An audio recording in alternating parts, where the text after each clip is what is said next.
오늘 같이 우리 나눌 말씀, 하나님의 말씀에 대한 가치입니다.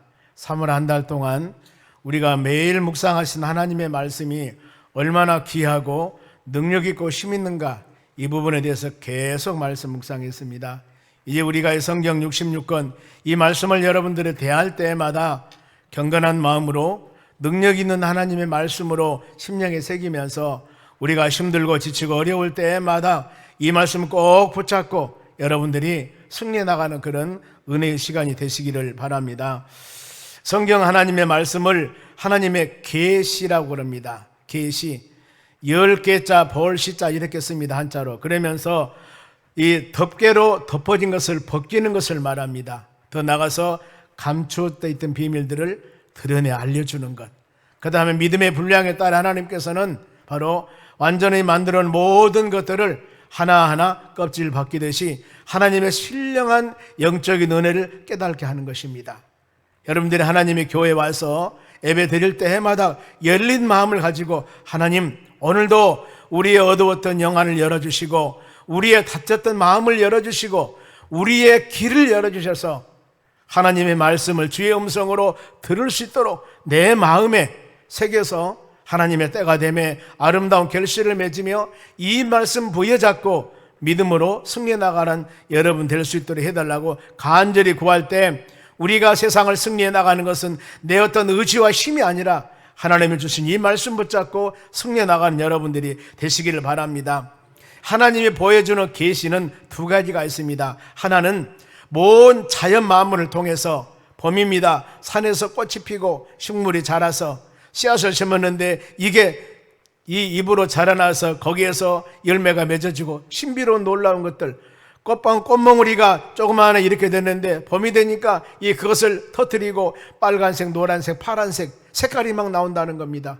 이 오묘한 나무에서, 겨울에 앙상하게 말라버렸던 나무에서 때가 되매 파릇파릇한 새싹이 나오고, 여기에서 우리가 상상할 수 없는 여러 가지 색깔의 꽃이 피고 열매가 맺어집니다. 여기저기 보면은 자연 만물은 너무너무 아름답고 신비로운 곳들이 너무나 많습니다. 성경 말씀에는 이런 모든 자연 환경을 바라보며 하나님의 존재하심을 여러분들이 아셔야 됩니다. 모든 인간들이 하나님이 계시로구나 그걸 알아야 되는데 왜 우리가 이것을 알지 못하는가? 로마서 1장 20절에 이렇게 말씀 기록합니다. 창세로부터 보이지 않는 것들, 그의 영원하신 능력과 신성이 그 만드신 만물에게 분명히 보여 알려졌나니 그랬습니다. 이 자연 만물을 보고 우리는 하나님이 만드셨구나, 하나님의 존재하심을 알아야 되는데 왜 우리가 알지 못할까? 우리 인간 사람들의 재성입니다. 재성이 이 자연 만물을 통하여서 하나님을 알 수 있는 능력을 잊어버렸습니다. 그래서 하나님께서는 이 66권 성경 말씀을 통해서 하나님을 알 수 있는 우리에게 길을 열어주셨습니다. 우리가 아는 것은 오늘 선보된 이 말씀을 통하여 하나님은 존재하시구나, 하나님은 이런 능력을 갖고 계시는 분이구나, 하나님이 이런 분이로 하는 것들을 마음에 깊이 새기면서 하나님을 경외하는 믿음의 심령들이 되시기를 주의 이름으로 축원합니다. 그러면은 오늘 이 하나님의 말씀에 대한 네 번째 마지막 시간입니다. 오늘 이 말씀에는 하나님의 말씀은 얼마나 귀중한 가치가 있는가, 7절, 8절, 9절 여기에서 8가지 사항이 나옵니다. 그래서 먼저 이 하나님의 말씀의 가치가 얼마나 귀중한가, 7절 상반절 봅니다. 여호와의 율법은, 여기서 여러 가지 단어가 나옵니다. 여호와의 율법은 쉽게 하나님의 말씀은 그 말입니다. 하나님의 말씀은 완전하여 영혼을 소생시킨다 그 말입니다. 완전하다, 흠이 없습니다. 왜 흠이 없어요? 하나님의 말씀이기 때문에. 사람은 그 사람이 아무리 뛰어난 사람이고 아무리 유명한 사람이고 아무리 정직한 사람이라 할지라도 사람의 마음속에는 재성이 있습니다. 사람은 변합니다. 그래서 많은 사람들이 사람을 믿기 때문에 어려움 당합니다. 그러죠. 내가 당신을 믿었는데, 그러는데 기대치에 어긋나서 약속을 지키기로 했는데 환경과의 끈이 안 맞아버립니다. 그래서 약속을 못 지켰습니다. 분명히 약속을 지키려고 그랬는데 못 지켰습니다. 어쩔 수가 없는 것입니다. 하나님은 분명히 바로 완전하신 분이기 때문에 말씀하신 모든 것도 이루십니다. 그 하나님은 우리의 영혼을 소생시킨다고 그랬습니다. 많은 사람들에게 생기를 복돋아주며 많은 사람들에게 죽었던 생명을 돌아오게 하고 회복케 하신 분이 하나님의 능력이라 그 말입니다. 하나님의 말씀입니다. 그래서 여러분들이 오늘 이 시간 설교 말씀을 들으면서 내 자신의 그릇된 것, 잘못된 죄를 깨닫고 죄를 씻고 그 바로 이곳에 하나님의 새로운 생명, 즉 거듭난 삶을 살아가는 여러분의 삶이 되셔야 됩니다. 그리고 또 하나님 말씀 들으면서 내가 잘못한 것 있으면 회개하고 돌아오면 되는 것입니다. 하나님은 끊임없이 많은 사람들은 내 생각, 내 결단으로 바른 길을 갑니다. 그런데 그것이 바른 길인지 바른 길이 아닌지는 하나님의 말씀에 비춰봐야 됩니다. 즉 하나님께서 원하는 길인가, 내가 원해서 가는 길인가, 이것이 복된 길인가 복된 길이 아닌가 하는 것을 내 자신을 판단하는 것이 아니라 하나님의 말씀으로 판단해 보셔야 되는 것입니다. 그래서 이것은 내가 지금 바른 길이라고 잘 되는 길이라고 갔는데 결국에 보니까 아니었을 때는 돌아와야 됩니다. 그리고 하나님 말씀을 듣고 내 자신의 잘못함을 깨닫고 회개하는 것입니다. 성경 말씀을 기록합니다. 이사야서 1장 18절 말씀에도 너희 죄가 진노 같을지라도 너희 죄가 분노 같을지라도 아무리 많은 죄가 있다 할지라도 하나님 잘못했습니다. 입술로 고백하면은 양털과 같이 눈과 같이 깨끗하게 다 사해 주신다고 성경은 약속 말씀합니다. 그리하기 때문에 우리는 하나님 전에 와서 일주일 동안 아니 매일 살아가면서 나는 올바르게 믿음과 말씀 안에 온전히 살았다고 하지만은 이 하나님 말씀을 비춰보니까 그게 아니라고 한다면은 하나님 잘못했습니다. 고백했을 때 미쁘시고 어르신 하나님께서 모든 죄를 사해주는 역사가 일어날 줄로 믿습니다. 하나님은 내 왜 그렇게 타락하고 돌아왔냐 이렇게 우리에게 절대 책망하지 않습니다. 아무리 내가 잘못했다 하더라도 돌아오면은 참 잘했다, 사랑하는 내 자녀야, 그러면서 하나님이 양팔을 안으시고 여러분들을 풍요로운 축복과 은혜 가운데 거하는 은혜를 주실 줄로 믿습니다. 사도행전 2장에 보면은 많이 묵상한 말씀입니다. 베드로가 어느 날 설교를 합니다. 집에 많은 사람 모여놓고 설교를 하는데 설교 듣는 사람들에게 하나님의 성령 은혜가 임하여서 말씀을 듣고 그들이 마음에 찔립니다. 이 시간은 여러분, 이 시간이 아니라 매 예배 드리는 시간마다 이런 현상이 일어나기를 원합니다. 하나님 말씀을 들을 때마다 내가 잘못했구나, 마음에 찔려서 예배 끝나고 나서 어찌할꼬 하고 베드로에게 물어봅니다. 그랬을 때 베드로 사도가 회개하고 세례를 받고 제사함 받으라, 그리하면은 성령을 선물로 줄 것이다. 즉 내 마음속에 잘못한 것 있다면은 바로 이 자갈밭에 밭을 갈면서 돌을 하나하나 골라내고 나면은 다음에 좋은 밭이 됩니다. 거기에 씨를 뿌리면은 그야말로 좋은 열매를 맺습니다. 하나님의 교회 와서 말씀 듣는 이 순간이 우리의 바로 밭에 이 밭을 갈구는 것하고 똑같습니다. 쟁기질하는 것 똑같아요. 우리의 심령의 밭을 하나님 말씀을 통하여 갈 때 자갈이나 돌이 있으면 하나하나 골라내는 것입니다. 잘못을 고백하는 겁니다. 그리하면은 한 번, 두 번, 세 번 이렇게 갈다 보면 그 밭은 기름진 밭이 될 수가 있습니다. 우리의 심령이 바로 나는 올바르다고 하지만은 그렇지 못했을 때 예배 참석하면서 주신 말씀을 통하여 그릇됐다면은 버릴 것은 버리고 취할 것은 취하고 하나님의 성령의 말씀 가운데 살 때 우리의 신앙은 나도 모르는 사이에 가장 아름다운 은혜 가운데 사는 축복을 허락해 주실 줄로 믿습니다. 하나님 말씀은 우리 영혼을 소생합니다. 생명을 새롭게 하는 놀라운 역사가 있습니다. 또 하나님 말씀은 7절 하반절입니다. 여호와의 증거는 말씀을 말합니다. 확실하여 우둔한 자들에게 지혜를 준다고 그랬습니다. 증거는 바로 하나님의 증거. 하나님은 전능하신 분이기 때문에 실제 증거하신 일에 거짓이 없습니다. 변함이 없습니다. 잘못이 없습니다. 확실합니다. 그런데 이 확실한 하나님의 말씀은 우둔한 자에게 지혜롭게 한다고 그랬습니다. 여기서 우둔한 자 잘 묵상하시기 바랍니다. 많은 사람이 우둔한 자 그러면은 바로 IQ가 부족하고 멍청하고 모든 것들 깨달음도 부족하고 이런 사람인 것 같지만 여기서 우둔하다 그 뜻은 그게 아닙니다. 단순하고 순진하고 마음이 열려있는 사람, 순수한 사람을 말합니다. 순수한, 하나님이 이런 자들을 좋아합니다. 우둔한 자, 이렇게 순수한 마음을 갖고 있는 자들에게 지혜를 주신다 그 말입니다. 자, 시편 116편 6절 상반절입니다. 여호와께서는 순진한, 이 뜻이 우둔한 자입니다. 순진한 자를 지키시며 여러분 우리의 마음에 그 사람의 심령이 꾀돌이가 되어서 그야말로 너무나 이 아첨하고 올바르지 못하고 하나님이 싫어하셔요. 그런데 정직하고 순수하고 올바른 믿음의 심령들을 하나님은 좋아하십니다. 이런 자들에게 지혜를 주신다고 그랬는데, 자, 지혜는 사물의 이치나 도리를 분별하는 능력, 이것이 사전적인 의미입니다. 그러면은 지혜의 근본은 무엇일까? 여러분, 지혜의 근본, 지혜의 뿌리가 무엇인가? 우리 모두 여러분들 야고보서 1장에도 보면은 너희가 지혜가 부족하거든 후에 주시고 꾸짖지 않는 하나님께 구하라고 말씀을 했습니다. 그런데 이 지혜의 뿌리가 무엇일까? 그것이 바로 잠언서 9장 10절 보겠습니다. 여호와를 경외하는 것, 즉 하나님을 두렵고 떨리는 마음으로 섬기는 것을 말하는데, 쉽게 말하면은 하나님을 하나님답게 여기는 겁니다. 하나님은 하나님답게 섬기는 겁니다.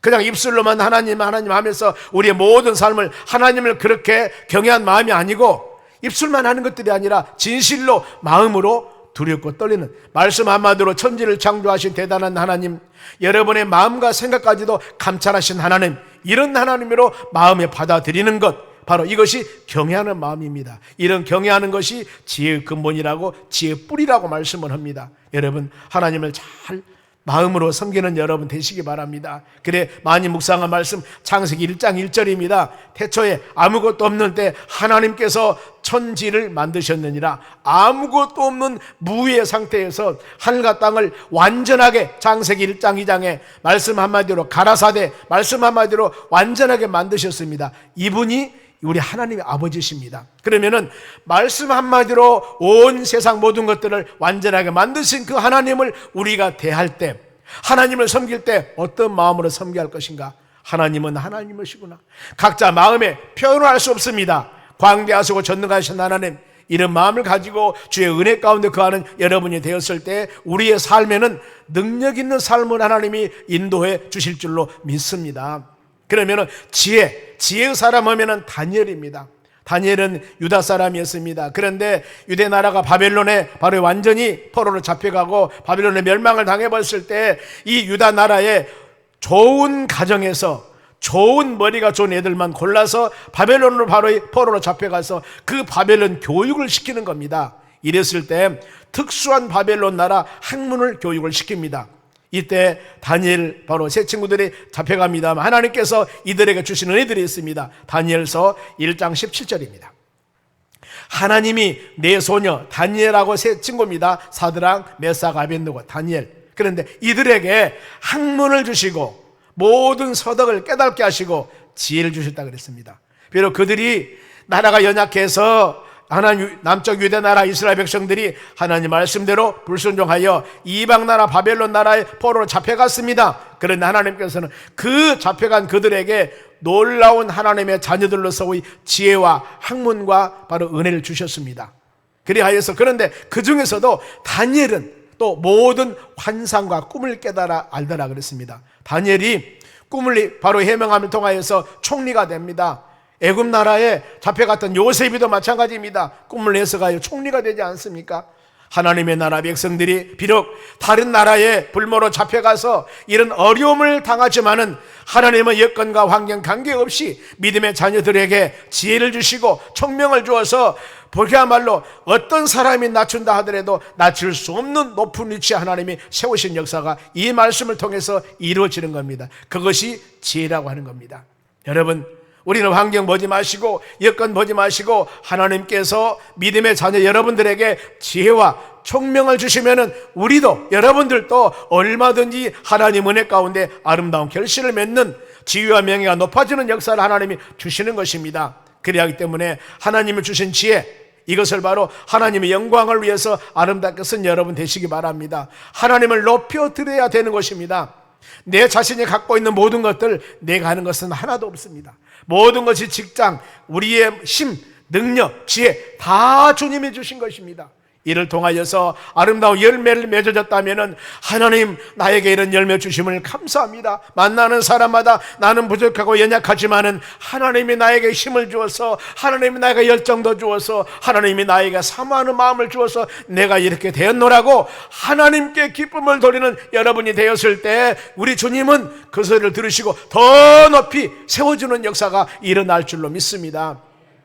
이스라엘의 바로 3대 왕인 솔로몬 왕을 보세요. 솔로몬은 다윗의 아들이었습니다. 왕아들로 태어나서 아버지 다윗을 싣고 나서 왕위를 받아서 왕이 되었습니다. 이제 나라를 다스려야 되는데 어때요? 많은 백성들을 재판해야 되고 선악을 분별하는 그런 힘이 있어야 되는데 만일에 왕이 지혜롭지 못한다면 선한 사람을 악한 사람을 취급해서 감옥에 가두거나 악한 사람을 잘못해서 선한 사람을 판단하거나 이러면 얼마나 억울하겠습니까? 그래서 하나님 이 모든 선악을 분별할 수 있는 지혜를 주시옵소서. 지혜, 이 기도를 하나님께 하는 겁니다. 그랬을 때 하나님께서 바로 주의 마음에 든지라. 하나님께서 다른 사람 같으면 왕으로 세워놔서 나라를 크게 하고 자기에게 힘을 주고 능력을 주어서 많은 사람에게 존경받는 왕이 되기를 원합니다. 이렇게 기도할 텐데 솔로몬은 그렇게 하지 않았습니다. 나는 연약하지만은 이 나라 이 백성들, 우리 장로님 기도하셨듯이 한 나라 대통령을 세웠기 때문에 국민을 위한 대통령이 여러분 되셔야 되는 것입니다. 그래야만이 아름다운 일들이죠. 하나님이 그래서 세워준 겁니다. 우리가 이걸 깊이 생각하면서 그렇게 하나님의 국민을 위해서 열심을 다한다면 하나님께서 은혜 주실 겁니다. 여러분 잘못된 판단하면 결국 하나님이 심판하게 되어 있습니다. 이 솔로몬의 기도가 너무나 하나님의 마음에 든지라. 그래서 모든 사람들 같으면은 장수, 오래 살고 부자 되고 이것을 구하고 원수들의 생명을 멸하게 우리 주위에 수많은 나라들이 있는데 바로 이 솔로몬 시대입니다. 이 나라들 다 멸망하게 해주세요. 이렇게 바로 원수들을 멸하라고 기도할 텐데 너는 나라를 위해서 기도했고 너는 지혜를 위해서 기도했고 너는 백성을 위해 기도했으니 내가 너에게 복을 줄 것이다. 그러면서 주신 복이 열왕기상 3장 12절입니다. 보겠습니다. 내가 너희 말대로 하여 너에게 지혜롭고 총명한 마음을 주노니 너희 앞에도 너와 같은 자가 없을 것이와 너희 뒤에도 너와 같은 자가 일어남이 없으리라. 아멘. 자, 이 말씀은 이 솔로몬 왕보다도 전무후무 이 전에나 후래나 이 왕 같은 하나님께서 축복을 받는 사람이 없을 것이다 하고 하나님이 물 붓듯이 축복을 부어줘 버립니다. 왜 그랬을까? 나를 위한 기도가 아니었습니다. 자기의 신분에 맞게끔 왕은 왕으로서 나라를 위해서 기도했습니다. 여러분 직장, 가정, 사업장, 일터 우리 모든 믿음의 자녀들이 거하는 그곳에마다 이런 기도하시기 바랍니다. 하나님, 많은 열매를 맺은 것은 주님을 위한 것입니다. 내가 건강한 것도 우리 주님을 위한 것입니다. 내가 지혜로운 것도 우리 주님을 위한 것입니다. 내가 좋은 직장, 좋은 환경에 사는 것도 주님을 위한 것입니다. 주여 감사합니다. 내가 이곳에서 만나는 사람마다 예수는 그리스도요 살아계신 하나님의 아들입니다. 예수 믿으세요. 전도하기를 원합니다. 하나님이 이럴 것 때문에 이렇게 하기 위해서 우리를 세우시고 부하게 하심을 여러분들이 꼭 믿으셔야 됩니다. 이랬을 때 주님 우리에게 은혜를 주시는 겁니다.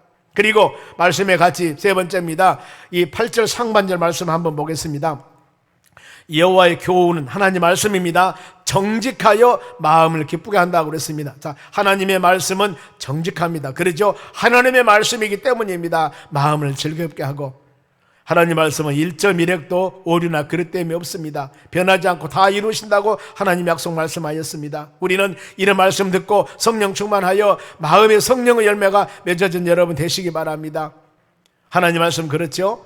정직하여 마음을 기쁘게 한다고 그랬습니다. 여러분 교회 와서 하나님 말씀 들을 때 마음이 기쁘십니까? 아멘. 안 기쁘라도 아멘 하시기 바랍니다. 왜요? 입술의 고백도로 이루어지는 역사가 일어나는 겁니다. 여러분 말에는 씨가 있다고 그랬습니다. 만나는 사람마다 안 됩니다, 못 됩니다, 죽겠습니다, 그야말로 안 좋은 말하는 사람은 계속 그 지금 안 좋은 말을 심고 있는 겁니다. 그러면은 나은 것이 뭐가 나겠습니까? 그 사람이 가는 것 행하는 것마다 절대 좋은 열매는 맺어질 수가 없습니다. 왜요? 말의 씨앗이 바로 계속 안 좋은 것만 심었기 때문에 그렇게 나는 겁니다. 그래서 아무리 어려워도 아이고 힘들어 살겠네, 너 때문에 내가 살겠다 하면서 좋게 얘기하면 그 자식 때문에 그것 때문에 우리가 사는 역사가 일어날 줄로 믿습니다. 왜요? 그런 씨앗을 심었지 않습니까? 지금은 질퍽거리고 넘어지고 쓰러지고 만신창이 된 상황인데 여기서 꽃이 핍니다, 여기서 열매가 맺습니다. 아, 이렇게 말하는 것을 우리 하나님이 듣고 있는데 네가 지금 처해진 상황은 질퍽거리고 넘어지고 쓰러진 것인데 여기서 하나님 열매를 맺게 하심을 감사합니다. 그럼 어때요? 하나님 열매를 맺게 하신다니까요.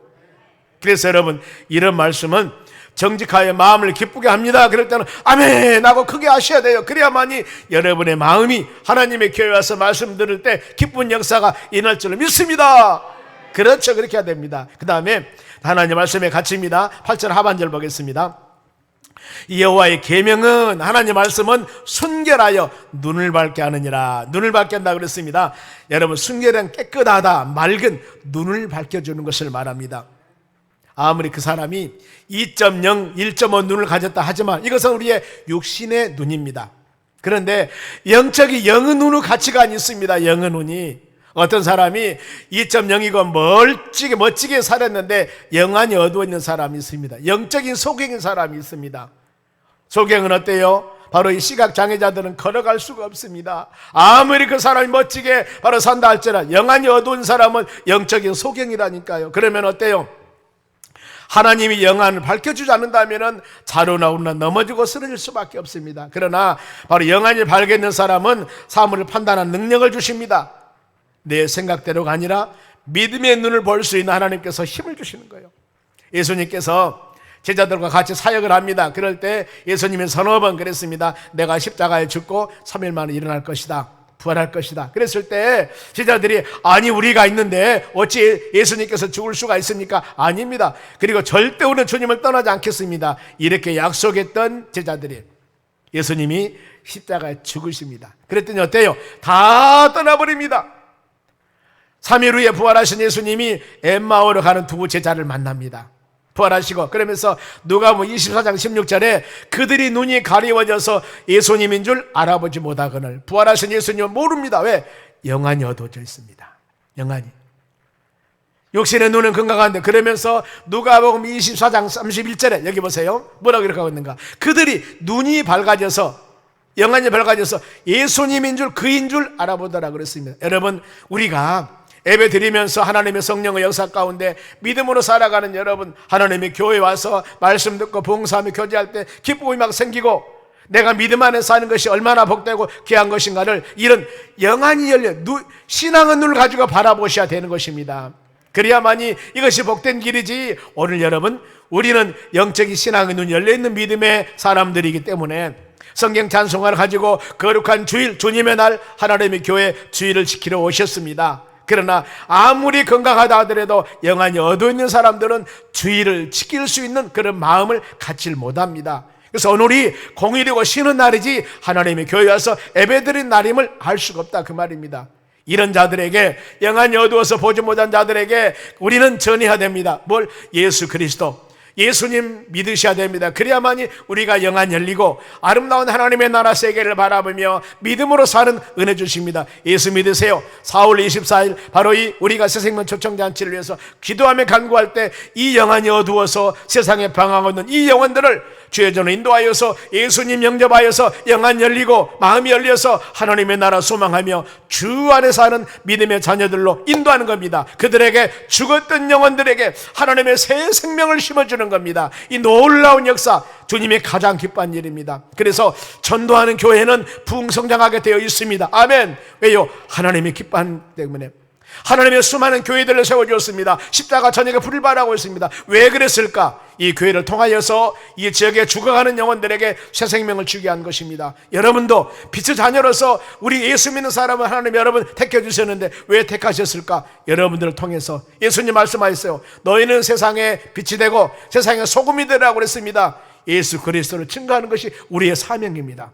이 사명 감당해야 될 줄로 믿습니다. 그리고 하나님의 성경 말씀을 한 번, 두 번, 세 번 읽어도 깨달으면 안 됩니다. 설교 말씀을 들어도 깨달으면 안 됩니다. 그럴 때 여러분 끊임없이 기도해야 됩니다. 누가복음 24장 45절 보겠습니다. 이에 그들의 마음을 열어, 즉 계속 하나님 말씀을 읽는데 말씀에 깨달음이 없습니다. 이랬을 때 그들의 마음을 열어 하나님께서 마음을 열어줍니다. 성경을 깨닫게 하시고 그랬습니다. 하나님의 말씀을 들으면서 깨닫는 영은 아무리 내가 지식적으로 이해하고 판단을 하지만은 하나님의 거룩한 하나님의 성령에 감동된 하나님이어서 쓰여진 본래 목적대로 깨달음은 하나님의 성령께서 역사해 주셔야 되는 것입니다. 하나님의 성령께서 여러분의 마음을 열어주셔야 됩니다. 하나님의 성령께서 여러분의 눈을 열어주셔야 됩니다. 그래 했을 때 하나님의 뜻을 알게 되는 것입니다. 너무 중요해요.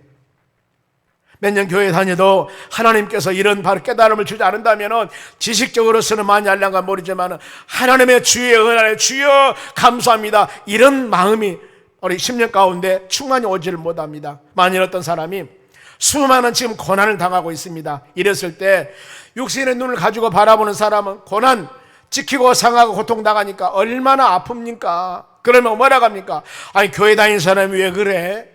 주일날 열심히 교회 다니고 11조 생활도 잘하고 헌신도 잘하는데 왜 그래? 이런 것만 바라봤을 때 이것을 바로 욥기와 같이 욥의 친구들이 와서 바로 신방 와서 욥을 권면했을 때 욥이 얼마나 마음이 아픕니까? 네가 진짜 하나님을 잘 섬긴다면 이렇게 고통을 당할 수가 있느냐? 이랬을 때 욥이 말을 할 수가 없습니다. 그럴 때 욥이 대변하는 것이 욥기 23장 10절입니다. 하나님, 나의 가는 길을 아버지 하나님이 아십니다. 나를 바로 연단하신 후에는 내가 정금같이 나오겠습니다. 이 고백을 합니다. 욥은 아는데 친구들은 몰라요. 우리가 믿음생활 하면서 좋은 길 가면 할렐루야 아멘 하지만은 믿음생활 하는 사람들이 지키고 상하고 고통당하고 어려움 당할 때 낙심하는 겁니다. 물론 낙심이 되죠. 그럴 때 이 말씀 꼭 묵상하셔야 됩니다. 하나님은 나를 연단하여서 훈련하여서, 하나님 나를 연단하고 훈련하여서 믿음의 자녀로 하나님이 삼으심을 믿고 이 모든 연단 가운데서도 하나님의 역사심을 여러분들이 깨닫고 믿음으로 감사하시기 바랍니다. 제가 30살 때 목사님의 주례로 결혼을 했습니다. 그런데 32살 될 때 버거스 병이라고 다리가 썩어서 절단해서 그 죽을 사형 선고를 받았습니다.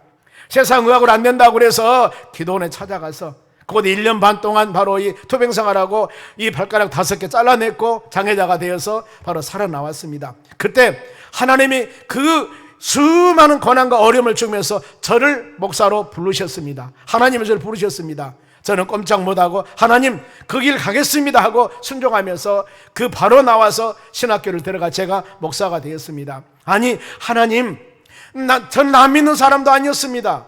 믿은 처녀하고 결혼을 해서 목사님 수레로 결혼했는데 이것이 무엇입니까? 나이가 우리 큰놈이 지금 2-3살밖에 안 되는데 이때 내가 죽어야 된다니, 이게 말이 안 되는 소리입니까 여러분? 나는 예수 믿는 사람이었는데 얼마나 힘들었겠어요. 할렐루야 아멘 하겠습니까? 그런데 도병생활 하면서 나중에 깨달음입니다. 하나님은 그런 연단의 과정을 통해서 제가 너무나 강박하기 때문에 이렇게 낮은 연단하여서 결국에 하나님 부르심 받고 제가 목사가 됐지 않습니까? 즉 저는 그때 몰랐지만 하나님은 너는 내가 목사로 시킬 것이다, 이런 사명을 가지고 하나님이 인도하신 겁니다. 즉 고난이 유익이다, 이로 내가 진리의 이유를 배우게 되었노라. 여러분 이 말씀 꼭 묵상하시기 바랍니다. 우리가 믿음생활 신실히 잘해 나가는데 힘들고 어려운 일이 있을 때 하나님 원망하지 마시고 분명히 하나님께서는 뒤에 선한 뜻이 있습니다. 이걸 생각하면서 믿음으로 인내하며 나아갔을 때 마지막 주의 놀라운 역사가 일어날 줄로 믿습니다.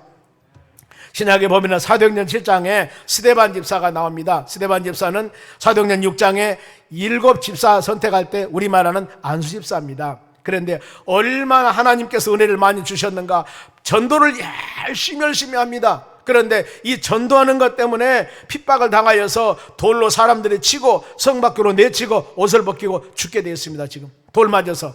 이때 스데반 집사가 나에게 돌을 던져 죽이는 그 사람들을 저주하지 않았습니다. 그러면서 본인이 죽어가면서, 돌 맞아 죽어가면서 내 영혼을 받으소서 무릎을 꿇고 주여 저들에게 죄를 돌리지 마옵소서 하고 자니라 그랬습니다. 아니 세상에, 하나님 내가 지금 뭐 했습니까? 우리 예수님의 가장 기뻐하는 전도, 이거 전도하는데 세상에 사람들이 나를 돌로 던져 죽입니다. 저들을 용서해 주지 마시고 저들에게 하나님 저주를 내리셔서 이래도 신천하는데 바로 스데반이 저들을 용서해 주시고 내 영혼을 받으셔서 이렇게 했습니다. 그러면은 어떤 신앙을 가졌기에 이렇게 그 원수들을 용서 사랑했냐 그 말입니다. 사도행전 7장 56절 보겠습니다. 말라되 보라 하늘이 열리고, 지금 스데반 집사가 수많은 핍박을 당하면서 하늘이 열린 모습을 보이게 됩니다. 그러면서 이 인자 예수님이 하나님의 우편에 계신 것을 봅니다. 하나님의 나라 신령한 영적인 체험을 하고 하나님 우편에 계신 예수님을 봅니다. 이랬더니 모든 것들이 바로 다 사그리 녹아간 겁니다. 그러면서 원수를 사랑하는 그 말씀이 마음에 새기면서 또 용서하고 사랑하는 마음이 생기는 겁니다. 그러면서 모든 것들을 용서하면서 여러분 핍박당하 돌에 맞아 순교하는 역사가 일어나는 겁니다. 우리 믿음의 자녀들도 동일합니다. 우리가 하나님의 영적인 은혜를 체험하고 하나님께서 나에 주는 성령 은혜가 충만했을 때 우리는 이웃을 사랑하고 더 나아가 하나님의 선한 뜻 가운데 믿음으로 사는 역사가 일어나게 되는 것입니다. 이것이 여러분 하나님의 말씀의 가치입니다. 그런가 하면 하나님의 말씀의 가치 9절 상반절 보겠습니다. 여호와를 경외하는 도는 정결하여 영원까지 이르고 그랬습니다. 도도 하나님 말씀을 말합니다. 정결하고 순수하다, 티가 없이 막다 그 말입니다. 영원토록 흔들리지 않는다고 그랬습니다. 하나님의 말씀은 영원합니다. 세상의 모든 것은 영원한 것이 없습니다. 우리 모든 육체의 영광이 푸른 꽃과 같다고 그랬습니다. 우리 육체는 아무리 그 사람이 이 얼짱몸짱이라 하더라도 80세, 90세 되면은 늙어서 힘도 없습니다. 그 안에 다 하나님 다 부르심 받게 됩니다. 그리고 땅에 바로 들어가 썩게 됩니다. 아무리 얼짱몸짱이라 하더라도 동일합니다. 우리 육체는 풀과 같다고 그랬으나 풀이 한번 자라나 몇 년 지나납니까? 몇 개월 있다가 시들든가 1년 안에 다 죽습니다. 이와 같이 우리 육체가 아무리 바로 멋지다 하더라도 시들어지고 영광, 명예, 권세입니다만 그 영광도 풀의 꽃과 같이 꽃이 피어서 오래 갑니까? 많이 가야 몇 달 있다가 다 아니면 며칠 있다가 꽃은 시들입니다. 그러나 영원한 것이 있습니다. 베드로전서 1장 25절 보겠습니다. 오직 주의 말씀은 세세토록 영원하다고 그랬습니다. 우리가 묵상한 이 하나님의 말씀, 성경 말씀은 세세토록 영원하고 바로 변치 않습니다. 때문에 우리는 사람이 모든 것은 변합니다. 세상 것들은 변하지만 변치 아니하는 하나님의 말씀 꼭 붙잡고 믿음으로 승리해 나가는 여러분들이 되시기를 바랍니다. 그리고 말씀의 가치 9절 하반절입니다. 여호와의 법도는 진실하여 다 의로우니 그랬습니다. 의롭다 그 말은 올바르다, 똑바르다 그 말입니다. 불의하지 않는 것입니다. 참되어서 옳지 않는 것이 없다 그 말입니다. 세상에 방금 말씀드렸듯이 경험이나 윤리적인 가르침이나 체험이나 모든 것들은 시대에 따라서 변하기도 하고 다르기도 합니다. 유행 따라 가기도 합니다. 그러나 하나님의 말씀은 의롭습니다. 올바릅니다. 절대 변하지 않습니다. 때문에 우리의 모든 신앙 가치는 믿음의 주가 되고 온전케 하신 예수님 하나님의 말씀 꼭 붙잡고 믿음으로 거하는 여러분 되시기 바랍니다. 그러면은 제가 이 7, 8, 9절 8가지 하나님의 말씀에 대한 가치를 말씀했는데, 그러면 우리 믿음의 자녀들이 이 가치 있는 말씀을 어떤 자세로 대해야 할 것인가? 그것이 바로 10절입니다. 우리 큰 목소리로 같이 읽겠습니다. 금 곧 많은 순금보다 더 사모할 것이며 꿀과 송이꿀보다 더 달도다. 자, 이 하나님 말씀을 사모하라고 그랬습니다. 사모하다 그 말은 몹시 바라고 원하고 갈망하고 탐내는 것입니다. 몹시 갓난아이가 배고플 때 젖졸하고 우는 것과 같이 목마른 사람이 시냇물을 찾기 위해서 갈급한같이 여러분 우리 신앙이 갈급해야 됩니다. 주의 말씀을 듣기 위해서. 그러면 사모하는 정도가 순금보다 더하다고 그랬습니다. 우리가 차고 있는 이 금반지 99.9%라고 그랬죠. 여기 말하는 순금은 아마 100%를 말합니다. 그러니까 금 중에서 제일 좋은 금보다도 더 금 중에서 제일 좋은 금을 갖기를 여러분 원하는데 이 원하는 보다도 더 원하는 것이 하나님의 말씀을 대하는 것. 그리고 송이꿀이라고 그랬습니다만 꿀, 청, 이 벌꿀, 이것은 일반적인 꿀이 아닙니다. 깊은 골짜기에서 얻을 수 있는 즉 순수한 덩어리로 된 것, 최고 좋은 바로 꿀을 말하는데 이 최고 좋은 꿀보다도 더 갖기를 사모하는 것이 하나님의 말씀이라 그 말입니다. 정금, 송이꿀, 이것보다도 모든 사람들이 바로 그것을 갖기를 원하는데 이보다도 더 갖기를 사모해라. 무엇을? 하나님의 말씀을. 이런 마음 갖는 여러분 되었을 때 우리의 신앙은 너무나 아름답고 강건하고 성장력 역사가 일어날 줄로 믿습니다. 그래서 이 말씀의 사모함을 갖기 위해서는 먼저 우리가 귀하게 여기는 여러분 우리가 세상 것들이 있습니다. 육신적인 소욕이나 안목이나 이생의 자랑이나 이런 것들, 이것들을 조금씩 절제하면서 버려야 됩니다. 그래야만이 하나님의 말씀이 가치 있고 힘 있고 능력 있는 것으로 우리가 받아들일 수가 있는 것입니다. 그러면 이렇게 하나님 말씀을 귀하게 여긴 여러분들에게, 말씀대로 사는 자들에게 말씀대로 사는 것이 우리 하나님의 자녀들의 도리인데, 하나님은 도리 지키는 것도 감사하는데 이 도리를 지켰을 때 하나님께서 뭘 준다고 그랬습니다. 11절 보세요. 또 주의 종이 이것으로 경고를 받고 말씀으로 경고를 받고 이것을 지킴으로 말씀을 지킴으로 무엇이 크다고요? 상이 큼이라 그랬습니다. 좋은 결과가 있다.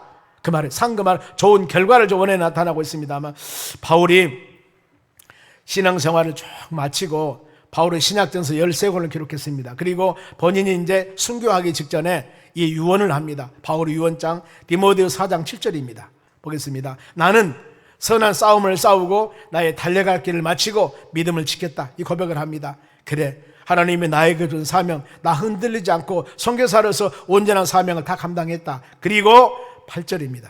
내가 감당했는데 이제후로는 나를 위하여 의의 면류관이 예비되었으므로 주 곧 의로우신 재판장이 그날에 내게 주실 것이므로 하나님께서 내 사명 다 감당했으니까 하나님이 나에게 의로운 바로 이 면류관을 주실 것이다. 의의 면류관을. 그런데 이 의의 면류관이 그날에 내게 주실 것인데 내게만 아니라 주에 나타나시면 사모하는 모든 자들에게라. 여러분도 마찬가지입니다. 우리가 나의 바로 이 달려갈 길, 선한 싸움, 각자 여러분들에게 주시는 믿음이 있습니다. 이 믿음을 끝가장 잘 지킨 여러분들에게는 바울이 약속했듯이 의의 면류관이 의로우신 재판장 주님이 오실 때 여러분들에게 다 씌워주실 줄 믿으시기 바랍니다. 사모하는 자들에게 이런 면류관을 받고 믿음으로 할렐루야 하면 찬양하는 여러분 되시기를 제 이름으로 축원합니다. 말씀 마칩니다. 우리는 바로 이 오늘 주신 하나님의 말씀의 가치가 얼마나 귀중한가. 완전해서 영혼을 소생시키고 정직해서 마음을 기쁘게 하고 정결해서 영혼까지 바르고 진실해서 의로우다 그랬습니다.